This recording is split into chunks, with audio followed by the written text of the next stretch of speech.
Hi folks, we're Tacitus today. Please listen to this presentation as you would a radio broadcast. In this essay, I'd like to talk about Kris Kristofferson, the famous American performer, songwriter, and movie actor. I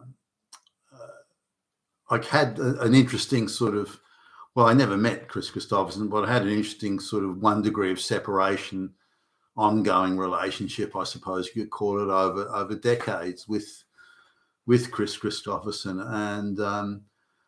and came very close to meeting him while I was in Texas on business once. And so let me go through. I'm a big admirer of Kris Kristofferson. I've got all his songs, and I play them on the guitar and the piano, and not well, by the way. I'm not an accomplished musician, but anyway, let me sort of talk about this. I was at high school, and one morning the radio, those clock radios that used to be everywhere years ago, you saw them featured in, say, Groundhog Day movie, that every day the guy wakes up, the radio clip.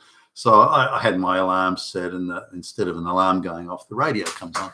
And so this particular morning, there was the Kris Kristofferson song "Sunday Morning Coming Down," which was a big hit of his, and it's been covered by numerous other artists. He must have done pretty good out of the songwriting royalties there.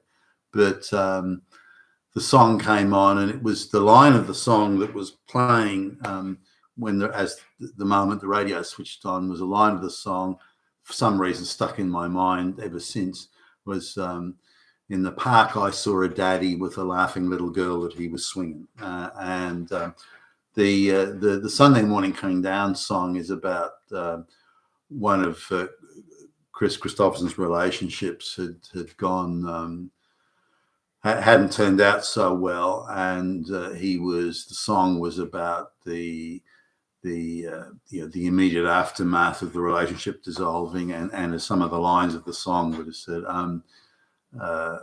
something that I'd lost somehow, somewhere along the way. Now, most of Kris Kristofferson's songs were about, well, certainly the bigger hits, I guess, were about either not having a relationship or relationships not working out, and having, if you like, having a sort of a third-person conversation about the relationships not working out. So if you look at, say, For the Good Times and songs like that, that too is about a relationship. So there's a certain sort of melancholy about it. Or even his biggest hit, or made biggest by Janis Joplin, "Me and Bobby Mcgee," and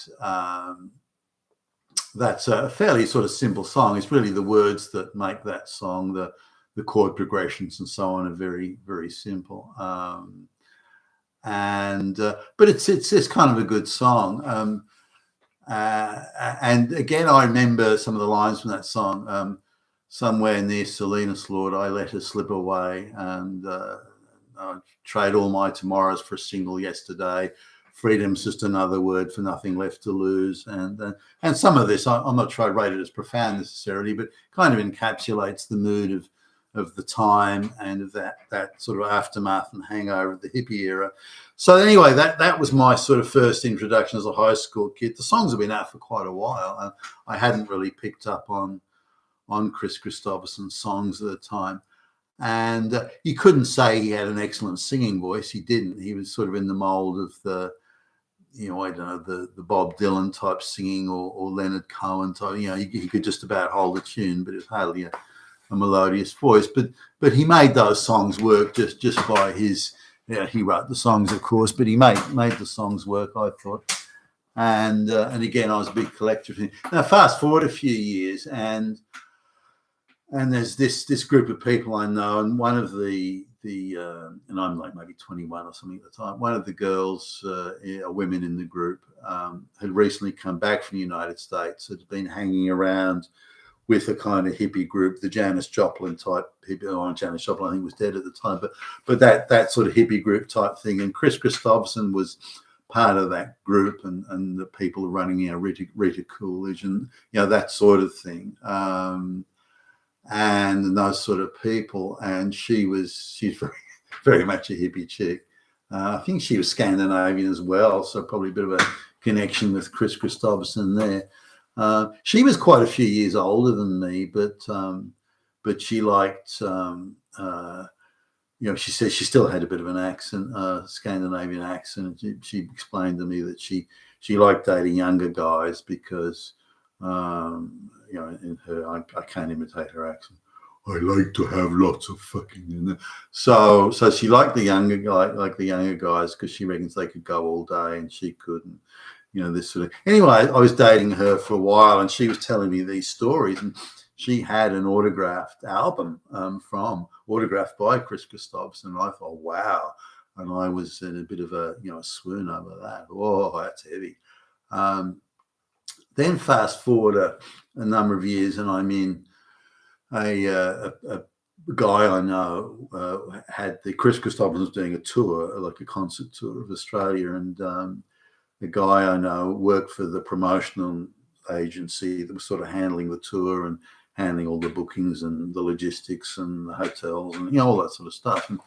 And he's actually was an American, and he was doing that, and so he got me some free tickets and to the concert. And he said, "Look, we're having like a party with Kris and some of the people from the band and whatever else, the promotional agency. I'll introduce you to Kris." And I was, "Oh, you've introduced me to Kris Kristofferson. Oh, wow, oh, heavy." And I don't know what happened, but it didn't come to pass, and I couldn't find him at the concert, and the tickets that he gave me were like, the concert was well patronized, and it was right at the back where you could barely see a fucking thing. And so, and I don't think he did all the songs, his hits, and I felt a little bit hard done by that. But I was looking for this guy I knew, so I could get to this party that was supposed to be going on at the back of the concert hall. At least, even if I didn't attend the party, I brought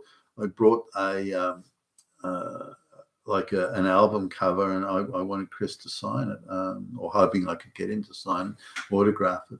But I couldn't find this guy. In the end, he said something like, "Well, look, you should have gone round to the backstage door around the back, and if you'd asked the doorman, he would have found me, and then I'd have brought you in. Why didn't you do that?" So I didn't know. So I ended up not getting to meet. So just missed him. But I knew the guy who was actually dealing directly with it. Now, fast forward another few years, and I'm in Texas on business.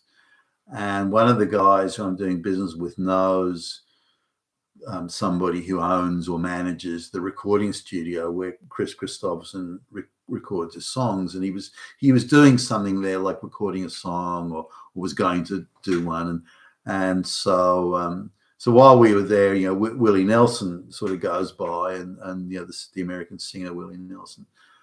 And yes, probably most famous song is what "I'm on the Road Again," I guess might be. I mean, anyway, he was there, and this was in a separate place, and then we were going to go to the recording studio, and so we turn up there. We're outside in the car park or something, but they're doing something inside, so we can't come in. But Kris Kristofferson's not there. They're not sure if he's going to turn up.